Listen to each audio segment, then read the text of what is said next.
ஓம் ஸ்ரீ வராகி தாயே போற்றி போற்றி. என் அன்பு பிள்ளையே, உன் தாயானவள் உனக்கு இன்று ஒரு அவசர செய்தியை தான் கொண்டு வந்திருக்கின்றேன். என் தங்கமே, தினமும் உன்னுடைய இல்லத்திற்கு வெளியே இரவு நேரங்களில் ஒருவர் நோட்டமிட்டு கொண்டே செல்கின்றார். எதற்காக அடுத்தவர்கள் இல்லத்தை நோட்டமிட வேண்டும்? அங்கே என்ன இருக்கிறது? அடுத்தவர்கள் வீட்டில் நடப்பது எதற்காக தெரிந்து கொள்ள நினைக்க வேண்டும்? அப்படியானாலும் இரவு நேரத்தில் வருவதற்கு காரணம் என்ன? இதை உனக்கு அம்மா சொல்வதற்காக இன்று வந்திருக்கின்றேன். இந்த தாயானவள் இது போன்ற செய்தியை எனக்கு சொல்கின்றாளே, எனக்கு பயமாக இருக்கிறது. இப்படி சொன்னால் இரவு நேரத்தில் இனிமேல் எப்படி உறக்கம் வரும்? வெளியே என்ன நடக்கிறது என்றுதானே பார்க்க தோன்றும். எனக்கு பயம் அதிகமாக வந்துவிடுமே என்று என் பிள்ளை நீ நினைக்கலாம். என் தங்கமே, எல்லாவற்றிற்கும் முன்பாக உனக்கு ஒரு விஷயத்தை சொல்கிறேன். எந்த சூழ்நிலையிலும் உன்னை காப்பாற்ற உன்னுடைய தாயானவள் உனக்காக வருகின்றேன் என்பதை நீ மறந்து விடாதே. இதற்கு மேலே என்ன நடக்கிறது என்று நான் சொல்கின்றேன். இந்த விஷயத்தை நீ தெரிந்து கொள்ள வேண்டிய கட்டாயம் இப்பொழுது வந்துவிட்டது. வீட்டை சுற்றி என்ன நடக்கிறது என்று தெரியாமல் நீ இருந்து கொண்டிருக்கின்றாய். என் தங்கமே, யாராவது திடீரென்று இதை பார்த்து உன்னிடத்தில் சொன்னால் மட்டும்தான் உன்னால் அதனை தெரிந்து கொள்ள முடியும். இல்லை என்றால் உனக்கு எப்படி இது போன்ற விஷயங்கள் தெரிய வரும்? இரவில் நீ உறங்கிக் கொண்டிருக்கும் பொழுது வெளியில் நடப்பதை எல்லாம் நீ தெரிந்து கொள்ள வேண்டிய கட்டாயம் உனக்கு இருக்கின்றது. அடுத்தவர்கள் சொல்லி இதை என்று நீ தெரிந்து கொள்வது? அதனால்தான் அம்மாவே சொல்லிவிட வேண்டும் என்று ஓடோடி வந்திருக்கின்றேன். என் தங்கமே, உன்னுடைய இல்லத்தை சுற்றி ஒருவர் வந்து கொண்டிருக்கின்றார். சில நேரங்களில் உனக்கே அப்பொழுது விழிப்பு தட்டுகிறது. ஆனால் அதை நீ பெரிதாக எடுத்துக்கொள்வதில்லை. சில நேரங்களில் நீ சோதித்து பார்க்கின்றாய். என்ன சத்தம் கேட்கின்றது? வெளியில் ஏதோ உருவம் தட்டுப்படுகின்றதே, சத்தம் கேட்கிறது என்று எட்டி பார்க்கின்றாய். சரி, பூனைதானே என்று சொல்லி என் பிள்ளை நீ வந்து படுத்து உறங்கி இருக்கின்றாய். ஆனால் உண்மை என்ன தெரியுமா? என் குழந்தையே, இங்கே குடும்பத்திற்குள் நடக்கின்ற சில விஷயங்களை ஒருவர் நோட்டமிட வேண்டும் என்று நினைக்கின்றார். அது மட்டும் அல்லாமல் இங்கு என்னதான் நடக்கிறது, இதன் மூலமாக எப்படி இவர்கள் வாழ்க்கையில் கெடுதல்களை செய்யலாம் என்று நினைக்கின்றார்கள். அவர்கள் இது போன்ற எண்ணங்களை கொண்டுதான் உன் இல்லத்தை சுற்றி வருகிறார்கள். இதற்காக அவர்கள் செய்ய நினைக்கின்ற விஷயங்கள் என்ன தெரியுமா? இல்லத்தில் செய்வினைகளை வைக்கலாமா? இங்கு நாம் செய்வினைகளை வைத்தால் அது வேலை செய்யுமா? அல்லது இங்கு தெய்வத்தினுடைய சக்திகள் இருக்கின்றதா என்பதை சோதித்து பார்க்க நினைக்கின்றார்கள். இதற்காக தான் தினமும் அவர்கள் இங்கு வந்து செல்கின்றார்கள். இதில் இன்னொரு காரணமும் இருக்கின்றது. என்ன தெரியுமா? அவர்களுக்கு இதை செய்வதற்கு மனதில் தைரியம் இல்லை.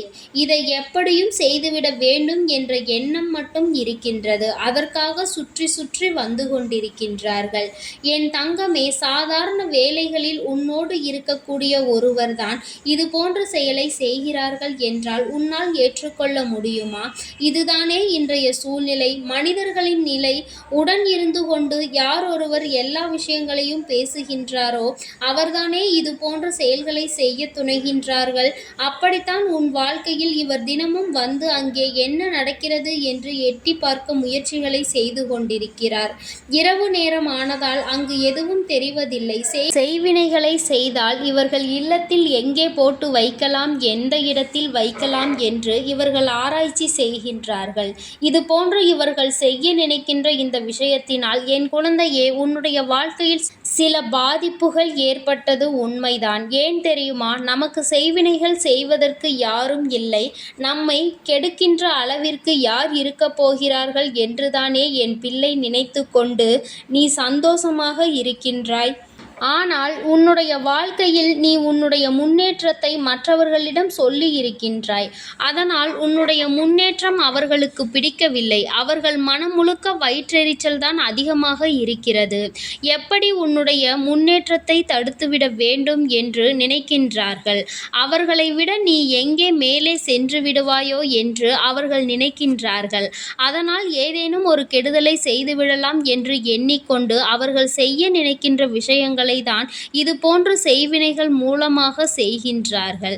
ஆனால் உண்மை என்னவென்றால் அவர்களுக்கு தெரியவில்லை. செய்வினைகள் என்பது அத்தனை சுலபமாக யாரும் செய்துவிட முடியாது. செய்கின்ற வினை மீண்டும் தனக்கே திரும்பி வந்துவிடும். இப்பேற்பட்ட இந்த சூழ்நிலையில் இன்று இன்னொருவருக்கு செய்வினைகளை செய்ய நினைப்பது அவர்களுக்கு மிகவும் எளிதாக இருக்கின்றது. ஆனால் இவர்கள் இதுபோன்று செய்ய துணிந்து விட்டார்கள் அல்லவா? அதனால் இந்த தாயானவள் அவர்களுக்கு சரியான பாடத்தினை புகட்ட வேண்டும் என்று எண்ணிவிட்டேன். என் பிள்ளையே, இன்று உன்னுடைய இல்லத்திற்கு நிச்சயமாக அவர்கள் நோட்டமிட வரத்தான் போகின்றார்கள். ஏனென்றால் அது அவர்களுக்கு ஒரு விதமான வியாதி போன்று மாறிவிட்டது. எப்படியும் இவர்களை அழித்துவிட வேண்டும், எப்படியும் செய்வினையை செய்துவிட வேண்டும் என்று நினைத்து தினமும் அங்கே நோட்டமிட்டு அல்லவா சென்று கொண்டிருக்கின்றார்கள். அதனால் என் தங்கமே, இன்று அவர்கள் வருகின்ற இந்த நேரமானது உன் தாயானவள் உன் இல்லத்தின் வாசலில் நிற்கப் போகின்றேன். நான் இன்று அவர்களுக்கு கொடுக்கக்கூடிய அடியானது இனி வாழ்க்கையிலேயே அவர்கள் மறக்க மாட்டார்கள். என் பிள்ளையே, நான் இன்று அவர்களை அடிக்கின்ற அடியில் நாளை அவர்கள் யார் என்று உன்னால் நிச்சயமாக அடையாளம் காண முடியும். எப்படி தெரியுமா? யார் ஒருவர், அதுவும் உனக்கு மிகவும் நெருக்கமான ஒருவர் உன்னிடத்தில் வந்து நாளை விடியலிலேயே எனக்கு மிகவும் அதிகமாக தலைவலிக்கிறது என்று சொல்கின்றார்களோ அவர்கள்தான் உனக்கு கெடுதல் செய்ய நினைத்தவர்கள் என்பதை நீ புரிந்து கொள்ளலாம். என் தங்கமே, நான் சொல்வது போல இவர்கள் தினமும் உன் இல்லத்தை இரவு நேரத்தில் வந்து நோட்டமிட்டு செல்கின்றார்கள் என்று அர்த்தம் கிடையாது. இவர்கள் எப்பொழுதும் உனக்கு தீவினைகளை செய்ய உன் இல்லத்தையே சுற்றி சுற்றி வருபவர்கள். அவர்களின் மனது எப்பொழுதும் ஒன்றை சுற்றி வருகிறது. இரவு நேரங்களில் உன்னுடைய இல்லத்திற்கு வரும்பொழுது அவர்களினுடைய மனதிற்குள்ளோ அல்லது அவர்களினுடைய எண்ணத்திற்குள்ளோ எப்பொழுதும் உனக்கு தீவினைகளை செய்ய வேண்டும் என்ற விஷயங்களை பற்றி மட்டுமே அதிகமாக நினைத்து கொண்டிருப்பவர்கள்.